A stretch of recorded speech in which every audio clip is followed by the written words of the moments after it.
Good evening, guys. Ash here with Saved by Salvation.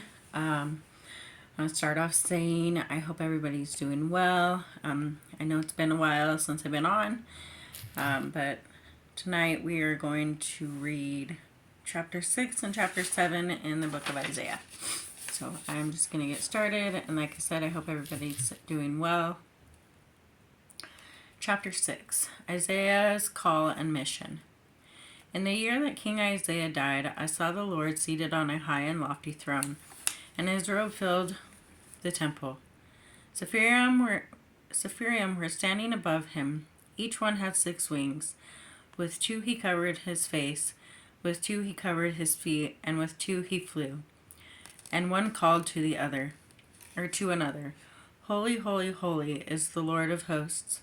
His glory fills the whole earth. The foundations of the doorways shook at the sound of their voices, and the temple was filled with smoke.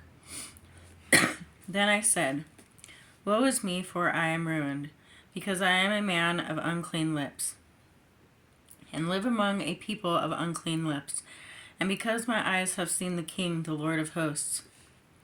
Then one of the seraphim flew to me, and in his hand was a glowing coal that he had taken from the altar with tongues. He touched my mouth with it and said, Now that this has touched your lips, your wickedness is removed and your sin is atoned for. Then I heard the voice of the Lord saying, Who should I send? Who will go for us? I said, Here I am, send me. And he replied, Go, say to these people, keep listening, but do not understand. Keep looking, but do not perceive. Dull the minds of these people. Defend their ears and blind their eyes. Otherwise they might see with their eyes and hear with their ears. Understand with their minds. Turn back and be healed. Then I said, Until when, Lord? And he replied, Until cities lie in ruins without inhabitants. Houses are without people. The land is ruined and desolate, and the Lord drives the people far away, leaving great emptiness in the land. Though a tenth will remain in the land, it will be burned again, like the turbineth or the oak that leaves the stump, then fields the holy seed is the stump. That's chapter 6. We're just going to keep going through chapter 7. I might possibly throw in chapter 8. The message to Ahaz. This took place during the region of Ahaz, so of Jotham, son of Isaiah, king of Judah, Rezin, king of Aram, along with, sorry if I pronounce this wrong, Pekah, son of Remaliah, king of Israel, waged war against Jerusalem, but he could not succeed.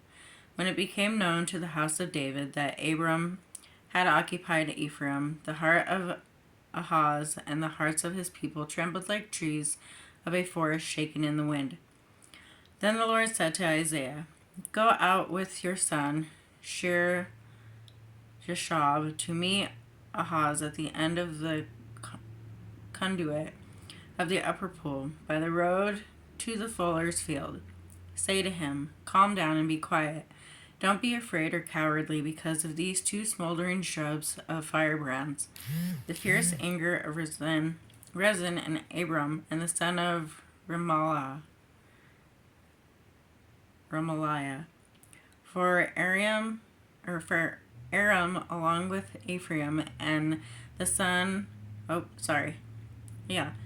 and the son of Remaliah has plotted harm against you. They say, Let us go up against Judah, terrorize it, and conquer it for ourselves. Then we can instill Beal's son as king in it. This is what the Lord God says. It will not happen. It will not occur. The head of Abram is Damascus, and the head of Damascus is Rezin. Within 65 years, Ephraim will be too shattered to be a people. The head of Ephraim is Samaria, and the head of Samaria is the son of Remaliah.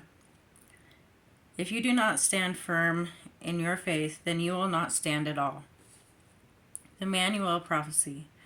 Then the Lord spoke again to Ahaz, ask for a sign from the Lord your God, from the depths of Sheol to the heights of heaven.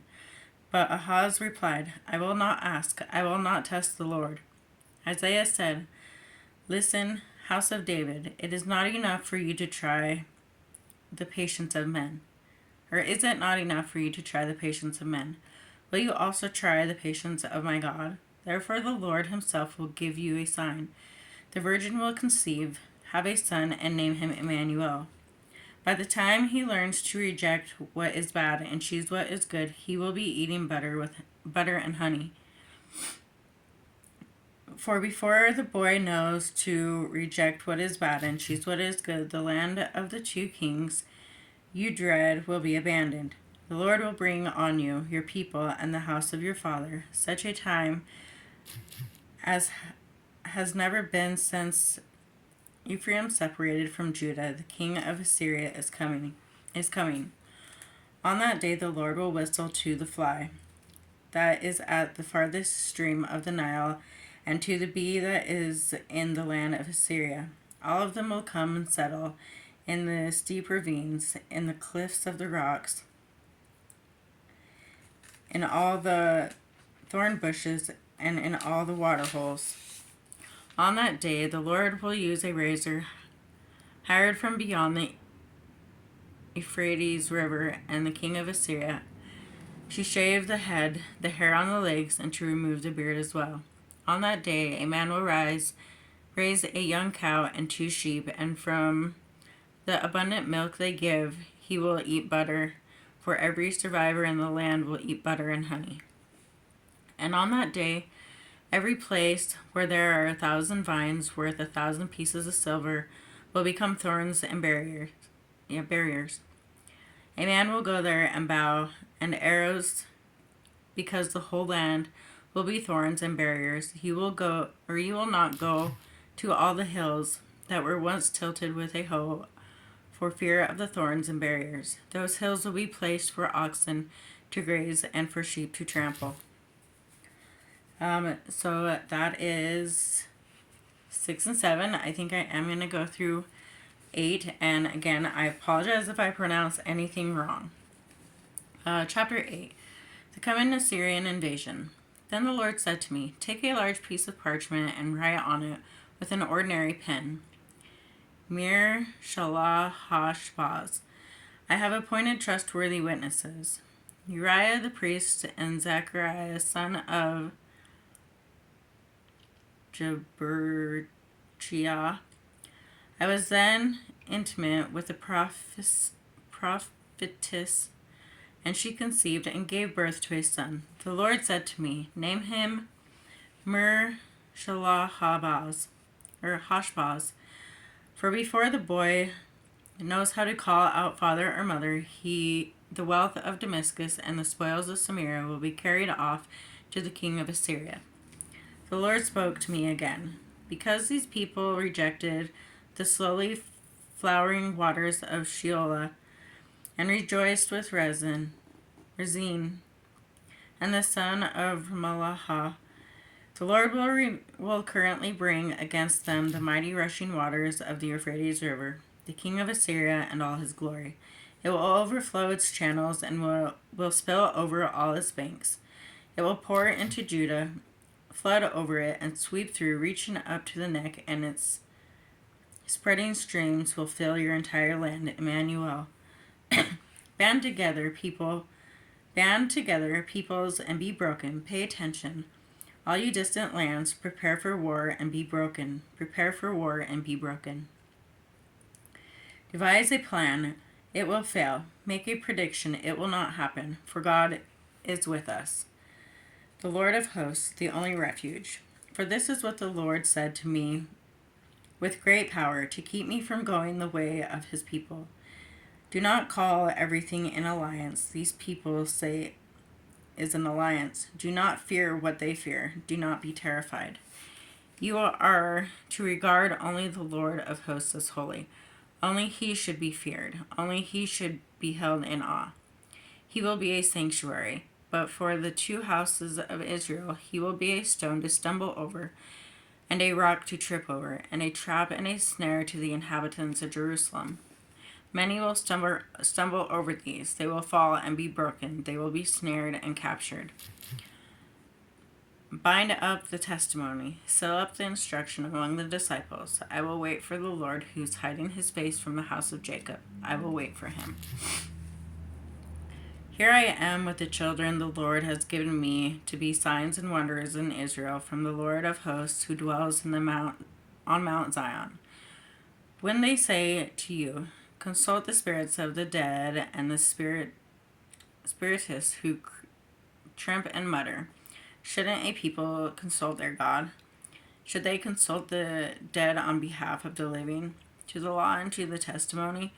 If they do not speak according to this word, there will be no dawn for them. They will wander through the land, dejected and hungry.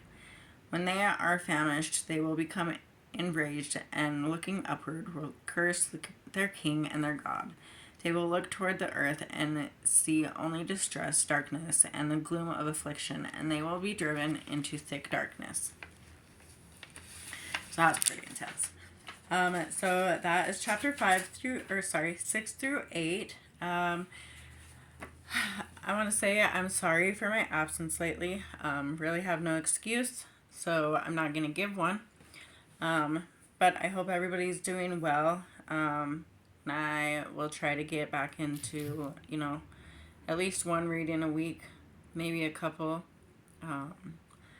But yeah, so I just want to say thank you to the Lord. He's been blessing me in many ways these last couple weeks. And, all things that I don't deserve, but he's given it, and I can't be more blessed than what I am. So anyways, I hope you all have a great night, and I will see you next time. Thanks for watching.